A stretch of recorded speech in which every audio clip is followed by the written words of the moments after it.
O podcast que você ouve agora é uma produção da Rádio Tertúlia.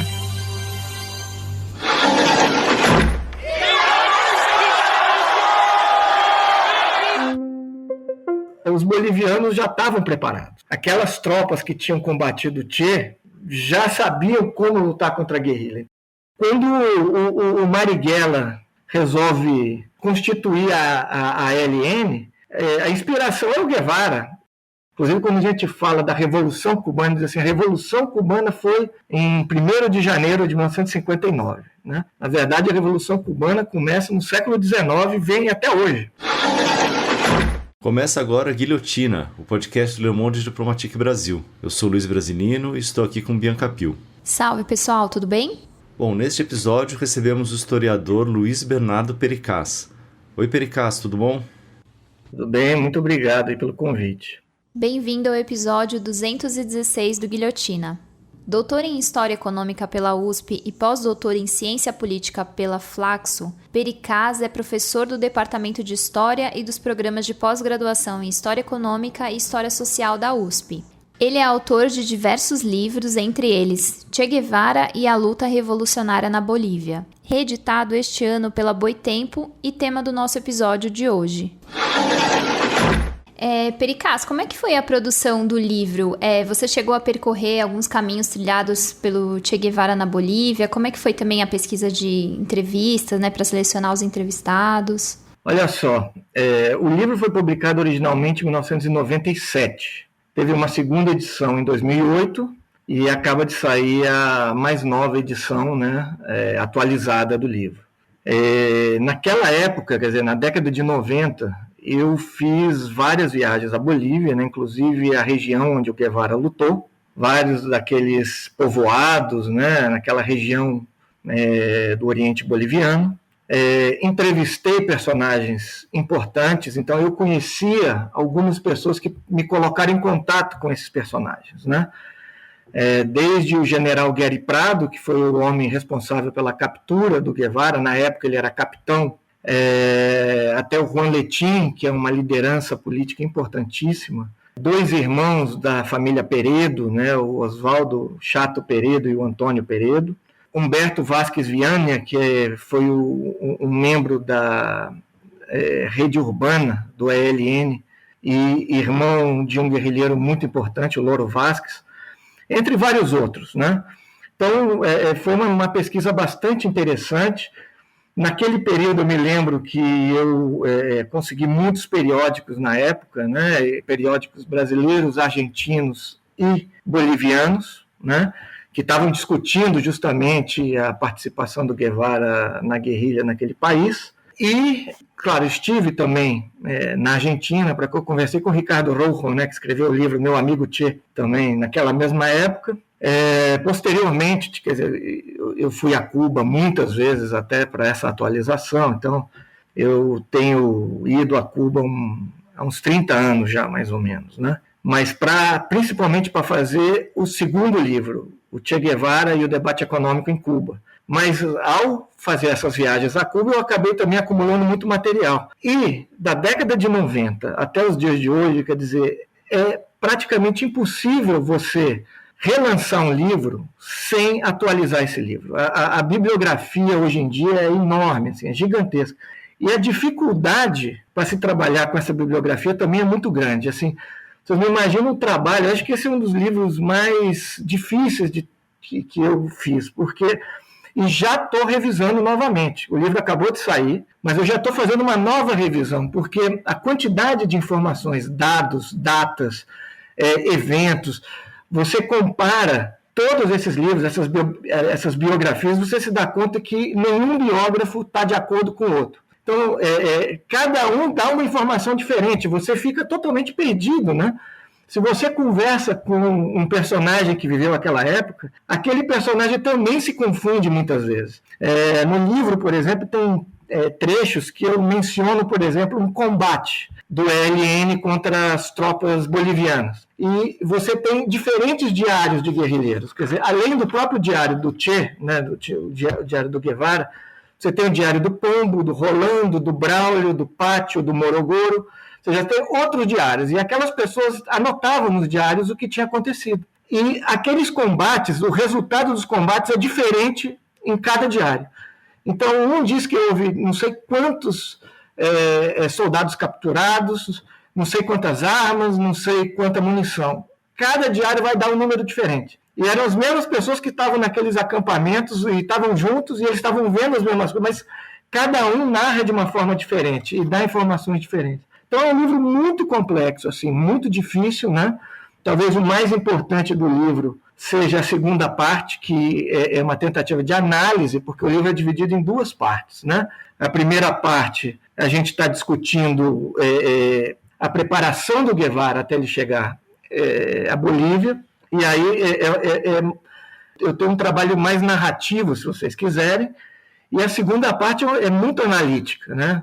Tento analisar a área da guerrilha, a atuação dos militares, os camponeses, né? A questão do campesinato, a questão do imaginário social. Então, assim, você tem diversas questões que eu tento trabalhar com mais detalhamento nessa segunda parte. Mas o fato é que, de lá para cá, também muitos documentos surgiram, né? Que foram tirados, que foram desclassificados, né? Então, que hoje em dia nós podemos consultar, né? E muitos deles, uma boa parte, já tá de domínio público. Então, é muito fácil você também encontrar muito desse material publicado. Então, o fato é que, por exemplo, eu me lembro que alguns anos atrás eu estive na Argentina e comprei uma biografia do Guevara, se não me engano, do Hugo Gambini, que é uma biografia antiga, clássica. Só que essa biografia tinha sido reeditada poucos anos atrás, já no século XXI, e ela estava igual. Quer dizer, eu achei estranhíssimo que alguém, quando reedita uma biografia depois de tanto tempo, ela mantenha esse texto igual. Quer dizer, os editores mesmo deviam ter pensado, talvez, em notas ou pelo menos uma apresentação, dizendo, olha, essa é a biografia da forma como ela foi publicada, e claro que de lá para cá muita coisa surgiu, e eu acho que isso é um papel dos editores também, né? Quer dizer, o editor pode fazer essa advertência num livro, mesmo que seja um livro clássico que já foi, talvez, entre aspas, vamos dizer assim, superado, que eu não sei se essa palavra é boa, mas que tenha pelo menos já uma quantidade boa de livros publicados posteriormente. Então, os editores poderiam ter dito num momento que aquele livro, por exemplo, era um livro que eles estavam preservando por um motivo qualquer, né? Mas é importante, quer dizer, todo livro precisa de alguma atualização, nesse caso, né? E principalmente quando você está tratando de um personagem contemporâneo, né? Hoje em dia já muita gente faleceu, gente que conviveu com Guevara. São poucos ainda que estão por aí e já estão muito idosos, né? Mas, de qualquer forma, eu pude, pelo menos naquele momento, entrevistar algumas personalidades interessantes e juntar aquele material. Mas, e outra coisa, quer dizer, não há muito texto nesse sentido no Brasil. Quer dizer, você tem biografias publicadas, e esse livro não é uma biografia também, né? É importante dizer isso. Mas a maior parte da bibliografia é produzida ou no México, ou nos Estados Unidos, ou em Cuba mesmo, ou na Europa. Na Argentina você tem, obviamente, vários livros sobre o Guevara, mas no Brasil, especificamente, quer dizer, a quantidade de pesquisadores que vão se debruçar sobre o Guevara, especificamente, sobre a vida, o pensamento, esse grupo é bastante reduzido, né? Você não tem muita gente fazendo trabalhos, inclusive trabalhos de fôlego, assim, né? Então, assim, eu acho que, pelo menos para o mercado brasileiro, vamos dizer assim, esse livro tem essa qualidade, né? Essa vantagem de ser algo diferente do que existe por aí, né? Eu espero que as pessoas gostem, espero que vocês tenham gostado também, né? Sim. Tricas, antes da gente falar do período na Bolívia em si, queria te perguntar o que é que levou o Che Guevara a deixar Cuba, né? Porque acho que é uma curiosidade, assim, uma questão interessante, porque, na verdade, depois que ele fez a Revolução, né, participou da Revolução, acabou saindo do país, e fez uma trajetória internacional aí na África e depois a Bolívia. Por que ele não ficou lá, né? Olha só, existe vamos dizer, um boato, né, que acaba se tornando quase que uma versão extraoficial dos fatos, né, mas que eu não concordo, né, é uma versão de que o Guevara teria sido quase que obrigado ou expulso de Cuba, né, obrigado a sair ou expulso, porque teria se desentendido com Fidel, né, e com o grupo dirigente, ou pelo menos setores importantes desse grupo dirigente. Ele não teria mais espaço, e então seria uma forma de o Fidel se livrar do Che, de alguma forma. O que, para mim, é um grande absurdo. A gente imagina que o Guevara, até os últimos momentos, se você pegar a trajetória do Guevara, ele foi presidente do Banco Nacional, foi ministro de Indústrias, ele encabeçou várias delegações diplomáticas e comerciais de Cuba. Ele vai representar Cuba na conferência do Conselho Interamericano Econômico e Social, né, em Punta del Este, no Uruguai. Vai representar Cuba na UNCTAD, vai representar Cuba e vai discursar na Assembleia Geral das Nações Unidas. Isso em dezembro de 64, um pouquinho antes de ele desaparecer. Quer dizer, você imagina o Fidel colocando o Guevara como quase que o porta-voz, né, do governo cubano, falando para a comunidade internacional, e logo em seguida ele resolve que não, Guevara é alguém que nós não queremos. Quer dizer, que eu acho um absurdo isso. Então, o Guevara era alguém que tinha um papel muito importante, tanto dentro do próprio processo revolucionário, na guerrilha, como depois na construção do socialismo em Cuba, né? Inclusive, quando a gente fala da Revolução Cubana, diz assim, a Revolução Cubana foi em 1º de janeiro de 1959, né? Na verdade, a Revolução Cubana começa no século XIX e vem até hoje. Isso é um processo longo, né, de longa duração, né, e a Revolução Cubana não termina, ela triunfa ali, mas ela continua até hoje, né. Mas o Guevara, ele logo depois de discursar na ONU, ele vai fazer uma viagem importante por vários países africanos, vai fazer contatos importantes, inclusive com vários grupos revolucionários, principalmente quando ele um país muito importante que ele vai ter uma relação bastante próxima é a Argélia, mas no Congo-Brazzaville e na Tanzânia, né, ele vai se encontrar com grupos revolucionários, com lideranças revolucionárias importantes do continente africano. E ele está lá enviado pelo Fidel. Ele também não está fazendo nada por conta própria. Você imagina o Che saindo de Cuba, e primeiro lutando no Congo, e depois do Congo ele vai ficar escondido, né, no piso superior da embaixada cubana em Dar es Salaam, né? Depois ele vai para a Tchecoslováquia, depois ele volta para Cuba, depois vai para a Bolívia. Imagina a dificuldade, né, de se fazer todo esse processo para alguém, inclusive para alguém como Fidel, que supostamente estaria querendo se livrar do Che. Então ele está enviando agentes, homens, armas, equipamento, você tem dinheiro envolvido, você tem agente de segurança, você tem casas de segurança, aparelhos, né? Quando ele vai treinar, eles treinam 500 soldados para ir para o Congo. Eventualmente acabam sendo enviados em torno de 120, número menor. Mas são 120 homens que têm que chegar lá. São armados, uniformizados, você tem todo um processo, um treinamento. Quando você está indo para a Bolívia, por exemplo, né, com os companheiros do Che, quem são aquelas pessoas que estão indo lutar com Guevara? Você tem tenentes, capitães, comandantes, você tem gente que lutou na Sierra Maestra, nas Escambray, veteranos da guerrilha do Congo, você tem membro do Comitê Central do Partido Comunista de Cuba, ou seja, você tem funcionários altamente graduados, funcionários de alto escalão. Você imagina as dificuldades logísticas para você fazer todo essa empreitada, né? Então, dizer que se o Fidel quisesse realmente se livrar do Che, ele poderia ter se livrado, né? Ele poderia ter prendido, ele poderia ter feito qualquer coisa, isso não existe. E você tem depoimentos, e eu tenho muitos colegas em Cuba que dizem isso, quer dizer, a amizade do Che e do Fidel era uma amizade muito profunda. Então, dizer isso, o que não significa que as ideias dele tivessem não tivessem ressonância em alguns setores dentro do governo cubano.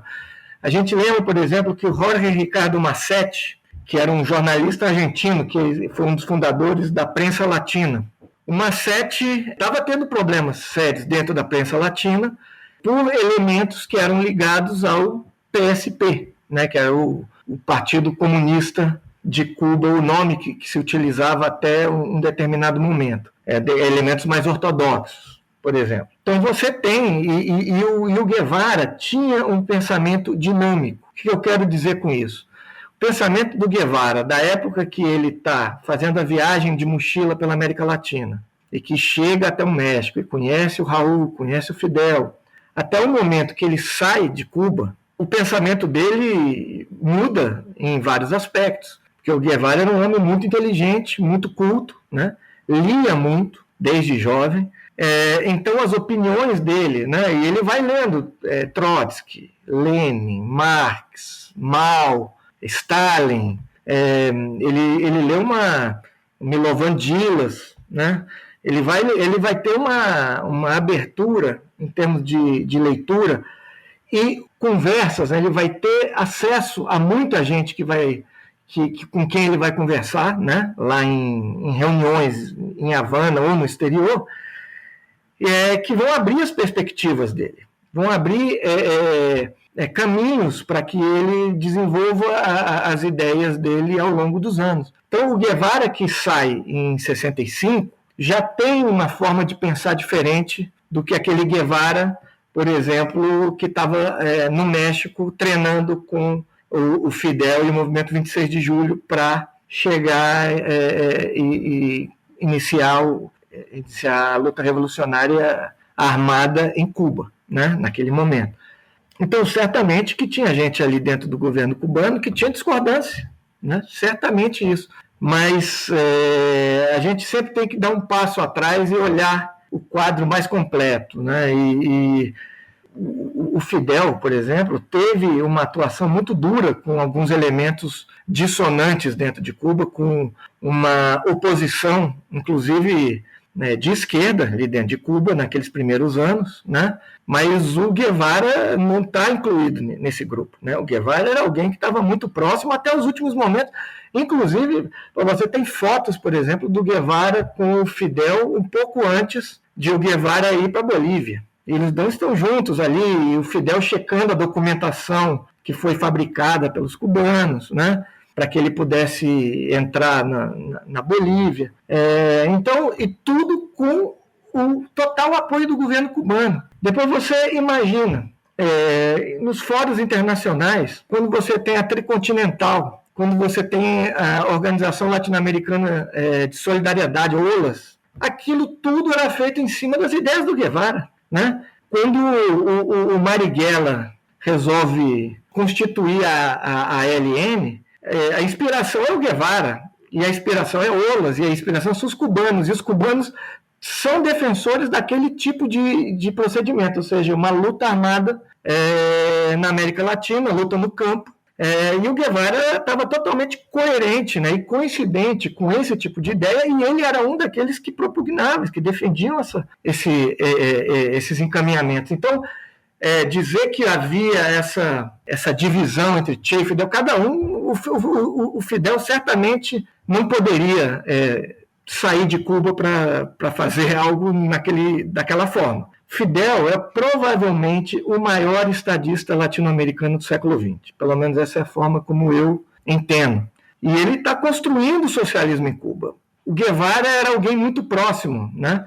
Mas o Guevara, desde o começo, quando o Guevara conhece o Fidel, ele pede ao Fidel que ele tivesse, depois do triunfo da Revolução, a possibilidade de sair de Cuba e de lutar pela Revolução na Argentina. E esse era o projeto principal e inicial do Guevara. O que ele queria era, se ele pudesse, ir lutar na Argentina. E a gente lembra o que aconteceu em 63, né? 63, 64, quando você tem o Exército Guerrilheiro do Povo, o EGP, né? Que era liderado pelo comandante segundo, Jorge Ricardo Massetti, que era esse grande jornalista encabeçava a prensa latina, que o Guevara vai incumbir de abrir um foco guerrilheiro no norte da Argentina, né? E ele vai lá. Então, essa já era a primeira tentativa, no caso argentino,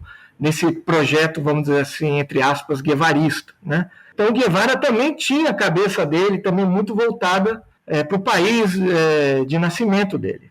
Mas em relação ao Guevara, quer dizer, eu não vejo essa separação, né? Essa disputa, essa briga, né? A gente lembra que quando o Guevara saiu de Cuba, e isso é bem interessante, porque começou a aparecer uma onda de boatos, né? No mundo inteiro, né? Onde está Che Guevara, né? Ninguém mais via o Che, né? Então as pessoas começaram a dizer que ele estava lutando em todos os lugares que você pode imaginar do mundo. Eles encontraram ele até no Paraná, encontraram ele no Acre, dizia que ele estava na África, outros diziam que diziam que ele estava no Panamá, outros que diziam que ele estava numa clínica psiquiátrica se tratando, outros que estava asilado na embaixada chinesa. Tinha gente que dizia que ele estava preso na fortaleza de Lacabanha e que teria jogado pela janela uma garrafa com um pedido de socorro. Tinha gente que dizia que estava em Nova York, outros que ele teria se suicidado. Tinha gente que dizia que ele teria vendido segredos cubanos, segredos de Estado cubanos para os norte-americanos. Então você tinha todo tipo de boato absurdo, né? E claro, muita contra-informação. E a gente sabe, né? Nesse período ele estava nesse processo todo, né? No Congo e Tchecoslováquia, Cuba, Bolívia. Mas é um pouco isso, né? Em relação a essa saída do Guevara, né? Alguns dizem que não, porque ele, como ministro de Indústrias, ele não teria a forma como ele encarava a organização industrial cubana não era do agrado dos dirigentes, porque ele defendia algo que chamava sistema orçamentário de financiamento. E outros membros do governo defendiam o cálculo econômico, que era algo que estava sendo discutido na União Soviética, né, por economistas soviéticos, e estava sendo tentado e tal em alguns lugares lá. E o Guevara era muito crítico a isso. E o Guevara começou a fazer muitas críticas à União Soviética também. O Guevara era contra a coexistência pacífica. A política de coexistência pacífica, ele era a favor da luta armada, né? E os soviéticos defendiam a coexistência pacífica, né? A via pacífica para se chegar ao poder. O Fidel apoiava as lutas revolucionárias da mesma forma que o Che, mas o Fidel tem que se equilibrar entre essa política mais pé no chão, se você quiser, em relação aos soviéticos, porque ele precisa desse apoio soviético, mas, por outro lado, ele quer abrir novas frentes, inclusive como uma retaguarda para Cuba. Sabe? Cuba não podia só depender ali dos soviéticos, na visão dele, nem dos chineses. Claro, chineses mais na visão do Guevara, que tinha mais proximidade com as ideias dos chineses do que dos soviéticos. Mas, em última instância, quer dizer, o Fidel é um estadista, ele fica em Cuba, ele está tendo que negociar com diferentes setores internos e fazer as negociações internacionais, mas o Guevara tem mais liberdade de movimento. E se você pensa na possibilidade, claro, hoje em dia, para pessoas da nossa época, é muito difícil a gente imaginar, né, a ideia de uma revolução continental, né, ou aquela ideia quase que bolivariana, né, de uma grande América, né? Mas o Guevara tinha um projeto continental, latino-americano, ou pelo menos sul-americano, né? E se você pensa nesse sentido, a única personalidade da época, talvez na América Latina, que conseguisse aglutinar diferentes grupos em torno de um projeto, por mais radical que fosse, provavelmente o único seria o Che, né? Porque a gente está falando na tentativa de negociar com grupos muito heterogêneos e muito distintos, que em outras circunstâncias dificilmente conversariam. No caso do Guevara, nós vemos que eles realmente não conversaram, e inclusive nem com os próprios militantes que estavam lá lutando. Tanto é que muitos deles foram expulsos ou saíram dos seus respectivos países para lutar como membros do ELN e não como membros do partido. A gente vê, por exemplo, no caso dos membros do Partido Comunista da Bolívia, o PCB, ou o Partido Comunista Marxista-Leninista, o PCML. Quer dizer, esses partidos acabam não entrando, né? Esse projeto acaba não dando os frutos que o Guevara queria. E ele acaba se sacrificando, né, na luta revolucionária. Mas ele era uma figura, e continua sendo, quer dizer, uma figura que tem um apelo político enorme, eu acho, até hoje. Quer dizer, você vê gente na rua usando camisa do Guevara ou carregando cartazes, muitas vezes sem saber sequer quais eram as ideias dele, né? Que o Guevara acabou incorporando a imagem do rebelde, né? Do revolucionário que não faz concessões, aquele que vai lutar contra o imperialismo, né? Então a imagem dele é muito potente, é muito forte. E já naquela época era assim, né? E você imagina hoje, quer dizer, nós estamos no século XXI falando do Guevara, né? Desse personagem que continua ainda com uma força incrível. E mais incrível, porque a gente pensa o que aconteceu com ele na Bolívia, né? Os camponeses bolivianos, eles não se interessaram muito na incorporação às colunas guerrilheiras, né? No final das contas, os camponeses acabaram ficando bastante afastados, né? E não deram o apoio que o Guevara gostaria de ter recebido. Porém, posteriormente, o Guevara entra no imaginário popular boliviano de uma maneira impressionante.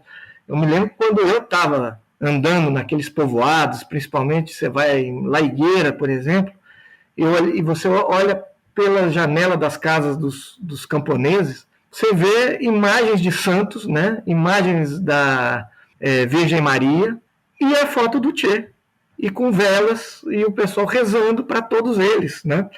E ele se tornou San Ernesto de La Higuera, ou seja, ele se tornou um santo popular. Eu me lembro também, quando eu fiz uma dessas viagens, eu estava em Santa Cruz, conversando com Humberto Vázquez Viana, e ele me disse, olha, aqui em Santa Cruz, muita gente de classe média vai se consultar com médiums que fazem operações espirituais, né? Aquelas operações mediúnicas, né? E diz que um dos médicos que apareciam nessas operações espirituais era o Che, que ia operar essa elite de Santa Cruz.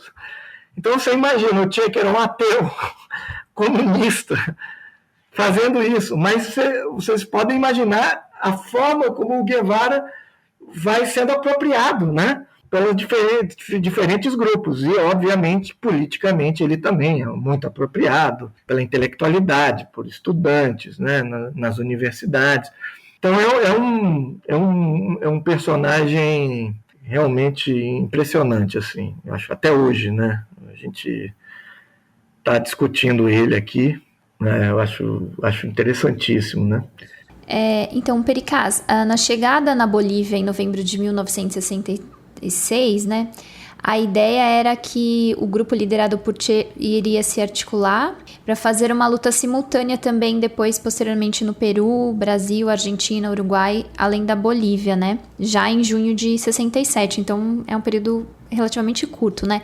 Você pode contar um pouco pra gente sobre esse plano inicial, que eu acho que se conecta muito com uma fala que você falou, com uma fala que você teve agora anteriormente, sobre esse projeto continental que o Che tinha, né? Que o Guevara tinha. Uhum.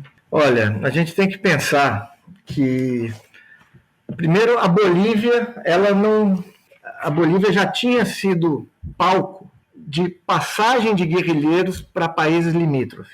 Então, os guerrilheiros, por exemplo, do grupo do ELN peruano, a famosa guerrilha de Puerto Maldonado, em 63, passaram pela Bolívia, e com apoio, inclusive apoio logístico, do Partido Comunista da Bolívia. Em seguida, naquele mesmo ano, você tem a passagem do grupo do Macete, né, o EGP, também pela Bolívia, e também com apoio do Partido Comunista da Bolívia. Então, a primeira coisa, Bolívia é um país que está no coração da América do Sul. É um país que tem fronteira com vários outros países. O Peru tinha passado por um processo de guerrilhas do MIR e do ELN, que não tinham dado certo, né? A gente lembra das guerrilhas do Luis de la Puente, do Guillermo Lobaton, do próprio Héctor Berger, que tinha sido preso. Então, ali, os cubanos consideraram que não era o momento ainda de se iniciar o processo revolucionário. A Argentina ainda estava incipiente, e a guerrilha do Massetti tinha fracassado bastante ali. Foi um fracasso enorme aquela guerrilha. Ao mesmo tempo, a Bolívia, você já tinha uma agente que estava trabalhando para os cubanos, que era a agente Tânia, nascida na Argentina, de pais comunistas judeus, né, que tinham ido para a Argentina da Alemanha e que depois retornam à Alemanha, né? Então ela era, vamos dizer assim, uma argentina /alemã, e que depois acaba indo para Cuba e acaba se conectando com esse processo revolucionário que está sendo dirigido pelos cubanos. Tânia já estava na Bolívia desde o final de 1964. Então ela também já estava fazendo um trabalho preparatório, se infiltrando no meio da elite boliviana, conseguindo acesso a vários intelectuais, políticos, dirigentes, e fazendo um trabalho de observação, trabalho de campo ali, para algum projeto futuro dos cubanos naquela região.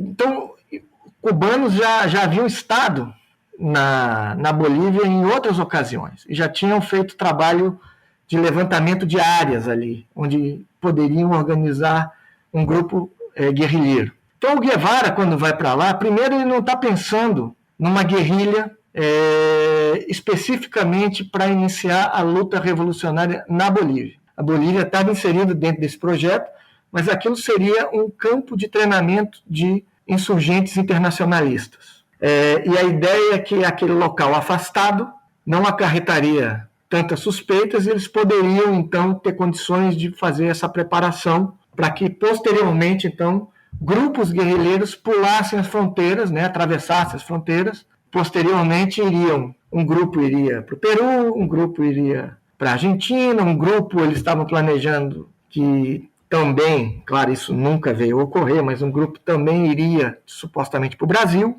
né? O Dariel Alarcón, que é um dirigente importante também da guerrilha, membro importante da guerrilha, ele dá uma entrevista que ele diz que ele supostamente seria quem lideraria essa coluna brasileira de volta ao território brasileiro, né? Supostamente, obviamente isso nunca veio a ocorrer, mas de qualquer forma, quer dizer, a Bolívia era vista desse ponto geopolítico, né? De uma forma muito importante. Além do mais, a Bolívia, além disso, você tem um governo repressivo muito duro, né? Do general Barrientos. Você tem um proletariado mineiro muito combativo, muito politizado.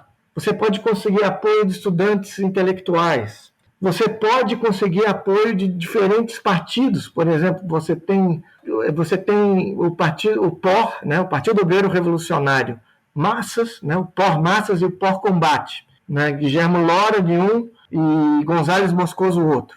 Você tem o PRIM, do Juan Letín, você tem o PCML do Zamora, você tem o PCB dirigido pelo Mário Monri. Então você tem também grupos que poderiam ajudar. Então havia um entendimento de que seria possível uma tentativa de se constituir aquele foco guerrilheiro. Claro, aquilo ali deveria ter sido ampliado, né? Quer dizer, aquela região não era propícia para uma luta revolucionária na própria Bolívia. É uma região muito isolada, muito afastada. A gente pensa que é uma região muito pouco habitada, né? A densidade populacional ali é mínima ali, né? Outra coisa, os guerrilheiros, por exemplo, a maior parte ali, quer dizer, eles falam espanhol, mas além disso eles tinham estudado Quechua, talvez Aymara, mas eles não tinham estudado Guarani, que aquela região é a região de um campesinato indígena Guarani. Em Carhuaçu, por exemplo, a região, aquilo é um nome Guarani, aquela região toda, a população é Guarani. Então, aqueles guerrilheiros não falavam a língua também. Sem contar que você imagina uns cubanos, brancos ou negros, no meio de uma região de camponeses indígenas que, assim, olhando para eles ali, quer dizer, a diferença étnico-cultural era gigantesca, né, enorme. Aquela região você tem poucos animais para caçar, você tem árvores que não são frutíferas, em geral. Eles vão ter que comprar alimento nos vilarejos e, às vezes, dão com sobrepreço, né? Tem que gastar dinheiro para conseguir víveres.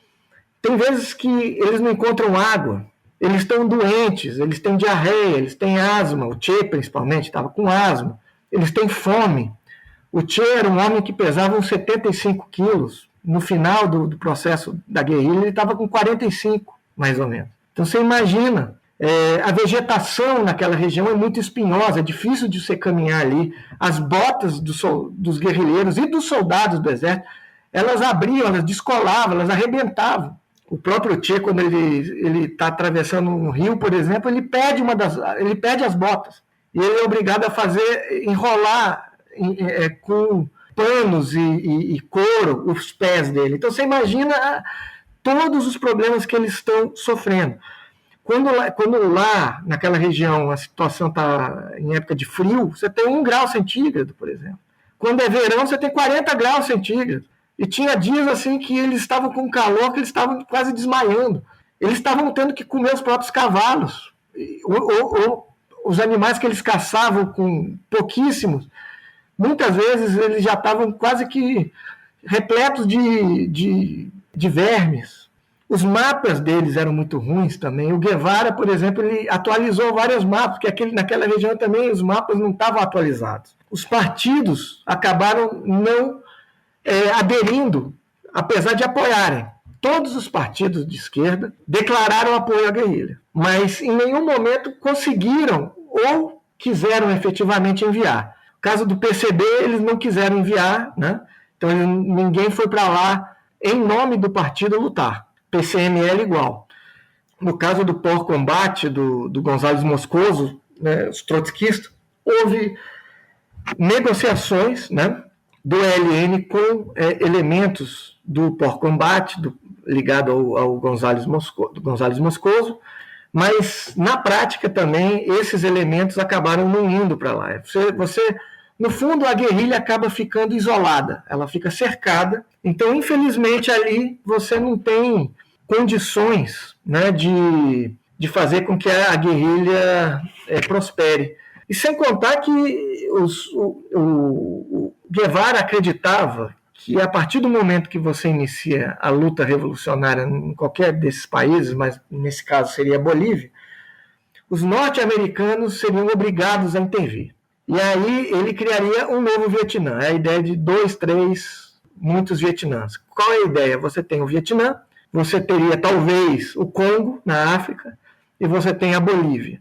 E aí você é obrigado a dispersar as forças imperialistas por vários países, diferentes continentes. Então você levaria ao ponto máximo, né, os gastos militares norte-americanos, haveria perda de vidas, o público norte-americano ficaria indignado, porque os soldados estariam sendo enviados para muitos lugares ao mesmo tempo, você estaria gastando dinheiro, gastando armas, perdendo homens. Mas não foi isso que aconteceu. Os norte-americanos enviaram um grupo de especialistas para treinar os Rangers bolivianos, né, um grupo específico, que era um grupo de contra-insurgência, um grupo preparado para luta contra a guerrilha. E aí esse grupo realmente aprendeu a lição, né? E o número de soldados também, tanto do exército regular, dos soldados regulares, né, como dessas tropas especiais, era muitíssimo maior do que o número de guerrilheiros. Assim. Então você tinha assim, uma disparidade de números muito grande. Então acaba que o Guevara fica sozinho. Você tem duas colunas também que se separam, né, do Guevara e do Joaquim, e elas nunca mais se encontram. E isso daí também, muitas vezes até andando muito próximas uma das outras. E aí, uma da outra. E aí, infelizmente, não há condição de você... Quer dizer, você não junta um grupo para fortalecer a guerrilha, você não recebe apoio externo da guerrilha, os guerrilheiros vão perdendo a vida nos combates, e estão cansados, estão com fome, Guevara com crises de asma, e ao mesmo tempo o exército boliviano cercando os Rangers bem preparados contra insurgência, para luta anti-guerrilha. Então, em última instância, eles acabam saindo vitoriosos, né? Assim, pelo menos em termos militares, naquele momento, era altamente improvável. O mais complicado é quando você tenta reeditar a guerrilha posteriormente. Quando você tem a guerrilha de Teoponte, liderada pelo Chato Peredo, que eu entrevistei, inclusive, na década de 90. A guerrilha de Teoponte vai durar pouco mais de 3 meses, vai ser totalmente dizimada. E eles acreditavam, era um grupo maior, só que são basicamente estudantes, profissionais liberais, alguns camponeses, mas os bolivianos já estavam preparados. Aquelas tropas que tinham combatido o Che já sabiam como lutar contra a guerrilha. Então, a destruição daquela guerrilha de Teoponte foi total, assim, foi muito rápida, né? Então, ali, quer dizer, além disso, né, você tem 5 sobreviventes da guerrilha do Guevara, 2 deles bolivianos. Um deles, que era muito importante, era o Inti Peredo. E o Inti Peredo, ele vai ser assassinado. E em seguida, outro que chamava Dario, né, Davi Adriazola, também vai ser assassinado. Então, você tem os 2 sobreviventes bolivianos que tentam reconstituir o ELN sendo eliminados. E aí você tem o novo ELN sendo encabeçado por um outro irmão, Peredo, né, o Chato Peredo. Não havia participado da guerrilha do Guevara, mas ele vai liderar essa nova guerrilha e vai ser também rapidamente um projeto que vai ser rapidamente destruído. Então, ali foi muito complicado, realmente. Mas, olha, para quem quiser conhecer, por exemplo, se vocês quiserem 3 documentos muito importantes daquela época, né, que resumem, talvez, o pensamento, não só do Guevara, e um deles foi escrito pelo Guevara, mas o pensamento também dos cubanos e dos revolucionários que defendiam aquele tipo de luta, né? Projeto que os cubanos estavam defendendo naquele momento e que o Che particularmente defendia. Um deles é a Declaração da OLAS, né, que eu recomendo que a pessoa que tem interesse possa ler. Depois a Mensagem Tricontinental do próprio Guevara, que é o texto escrito pelo Guevara. E um texto do Inti Peredo, esse revolucionário boliviano que acaba sendo assassinado depois da guerrilha, da destruição da guerrilha do Che, um documento intitulado Volveremos a las Montanhas. Esse documento, inclusive, está nos anexos do livro que acaba de ser lançado, né? Que é um documento que eu tenho a impressão que é inédito no Brasil, e é um documento muito interessante porque ele resume bem as ideias do Inti Peredo, do novo ELN, do próprio Che e de todos aqueles que tinham aquele projeto defendido pelo Guevara. Então é um pouco isso. Pericaz, estamos chegando ao final. Eu queria agradecer, mas te devolver a palavra se puder fazer uma consideração final sobre, né, um balanço, um legado aí desse último capítulo aí da vida do Che Guevara. Olha, eu acho que a gente tem que pensar o Guevara como um homem que agia como ele pensava. Ou seja, a coerência entre pensamento e ação. Guevara era alguém com espírito de sacrifício, alguém que vai viver pelo exemplo. Tanto em Cuba, por exemplo, quando ele vai fazer o trabalho voluntário na construção do socialismo, que ele bota a mão na massa mesmo para fazer trabalhos fora do Ministério de Indústrias, né? Trabalhos diferentes, trabalhos extras, né? E vai incentivar as pessoas a fazer esse tipo de trabalho, até a luta revolucionária no Congo, na Bolívia, quando ele vai se sacrificar nesse projeto. A importância do debate teórico. O Guevara era um grande defensor das discussões e do debate teórico, que é algo que nós precisamos hoje e que está faltando muito na esquerda brasileira, infelizmente. O antiburocratismo do Guevara. Isso é outra, ou seja, a luta contra a burocracia. A crítica constante. E ele era crítico de tudo. Ele era um homem que revia o próprio pensamento, é alguém que estava constantemente lendo, discutindo, debatendo e às vezes podendo até seguir caminhos diferentes, se fosse o caso, porque ele era um crítico constante. Ele vai fazer críticas muito duras ao Lenin, por exemplo, e ao mesmo tempo era um admirador do Lenin. Então você pode criticar quem você admira, mas você nunca vai perder a honestidade, e a honestidade é fundamental. Pois a ideia de criação do homem novo, isso é algo que foi deixado de lado, foi esquecido hoje. Isso não está entre, vamos dizer, as utopias do século XXI, ninguém mais fala disso, mas o Guevara era um daqueles que defendia a luta para construir o homem novo. A luta pela libertação nacional, o anti-imperialismo, e a gente vê hoje em dia mais do que nunca o que está acontecendo na África, o que está acontecendo na Ucrânia, quer dizer, o papel de Estados Unidos, da OTAN, da Rússia, da China, ou do Ocidente de maneira geral, né? Então, a crítica e a luta contra o imperialismo, que o imperialismo continua mais vivo do que nunca. O internacionalismo proletário também, quer dizer, a ideia de que a revolução internacional, e isso é muito claro, quer dizer, você não pode, a ideia de socialismo em um só país, que era defendida pelos soviéticos na época, era algo que ele também era muito crítico, quer dizer, a revolução é uma revolução internacional. A abertura para diferentes influxos teóricos. Em 65, 66, 67, se você vê a lista de leituras do Guevara, que ele estava efetivamente lendo, ou pretendia ler, você tem textos de autores muito diferentes. E ele estava aberto a ler todos esses diferentes autores. Então, assim, nós temos assim, uma diversidade de elementos que eu acho que continuam vivos. Obviamente, se você pegar especificamente alguns detalhes, Guevara era um homem do tempo dele. Então, ele está diante de problemas daquela época, ele vai tentar. Talvez hoje ele tivesse alguma resposta distinta para as questões. A gente não pode saber. Aquelas velhas perguntas, o que ele diria? Né? Eu não sei, ninguém sabe. Não é possível a gente saber o que ele diria.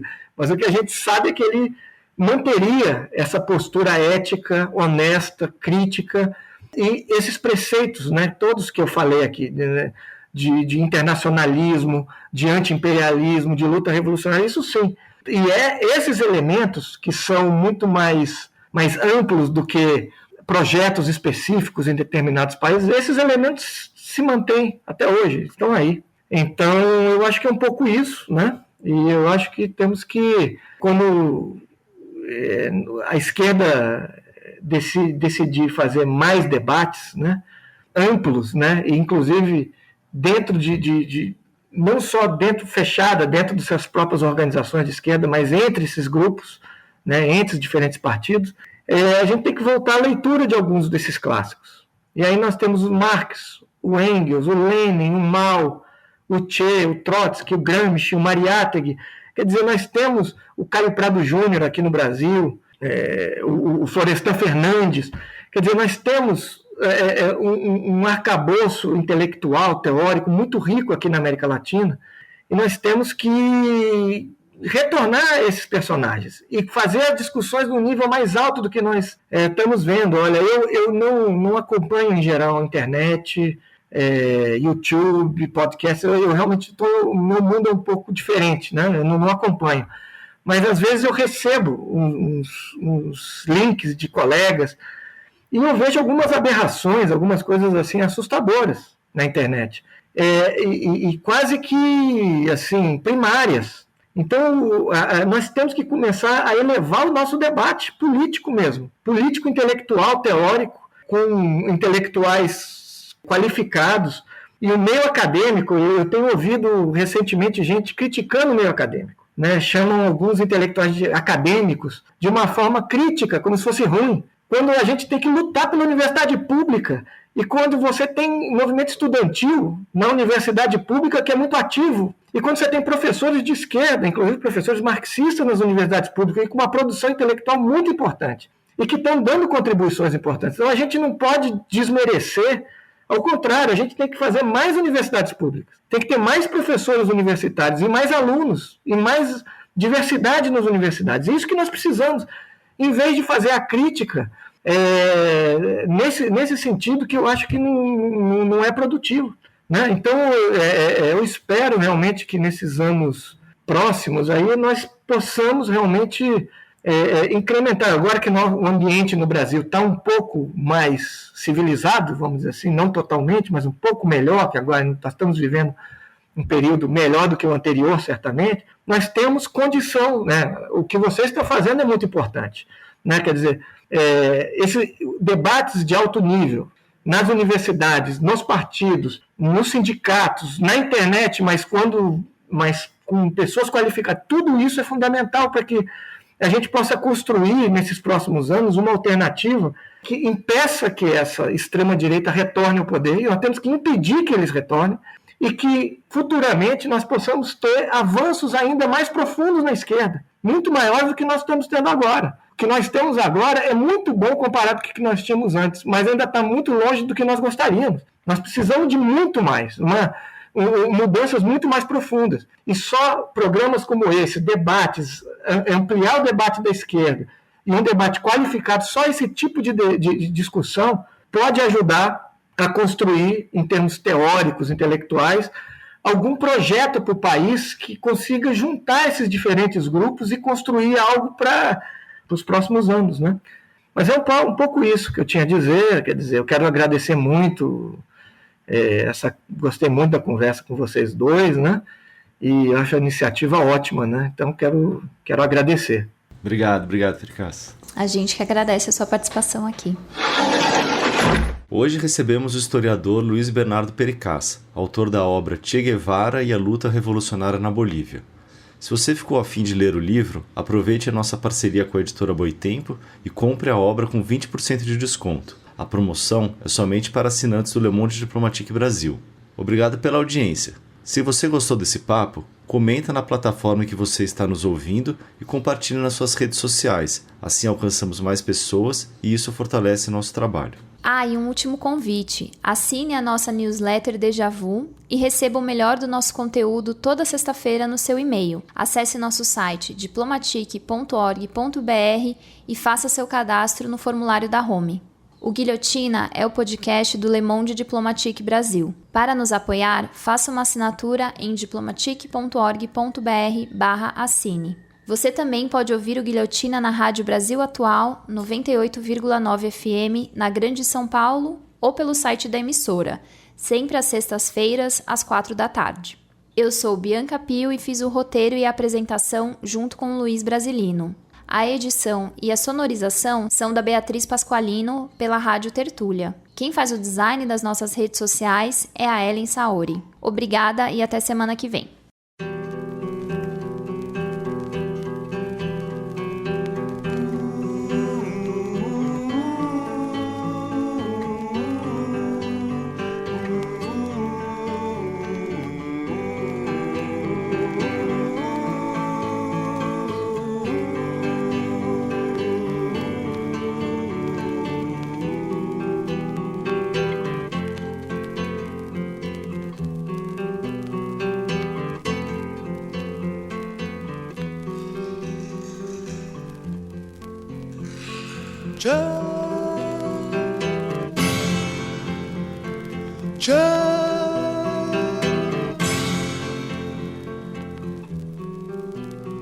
Perdoa minha canção, se canta só minha boca, se tem forma de oração, se a minha voz fica rouca, qual arma sem munição, se ela é franca mas é pouca, enquanto fica a canção. Se ela é franca mas é pouca, enquanto fica a canção.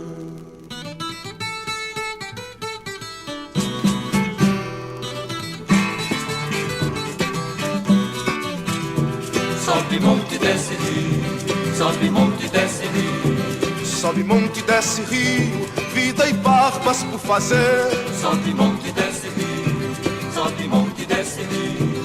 E um dia de repente foi morto num amanhecer.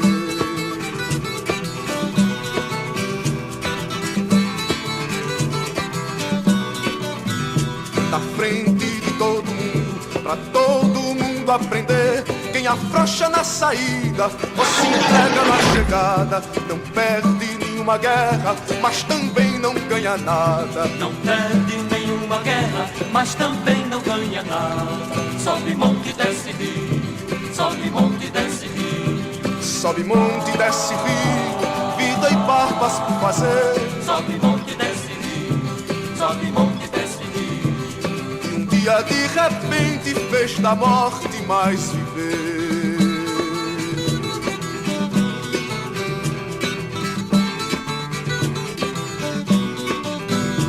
Quem temia teu caminho não podia te prender, e mesmo por traição, pensando que te matava, no meu corpo americano fincou mais teu coração. No meu corpo americano fincou mais teu coração. Tchê, perdoa minha canção. se canta só minha boca, se tem forma de oração. Se a minha voz fica rouca, qual arma sem munição? Se ela é franca, mas é pouca, enquanto fica canção. Se ela é franca, mas é pouca, enquanto fica canção. Tchê,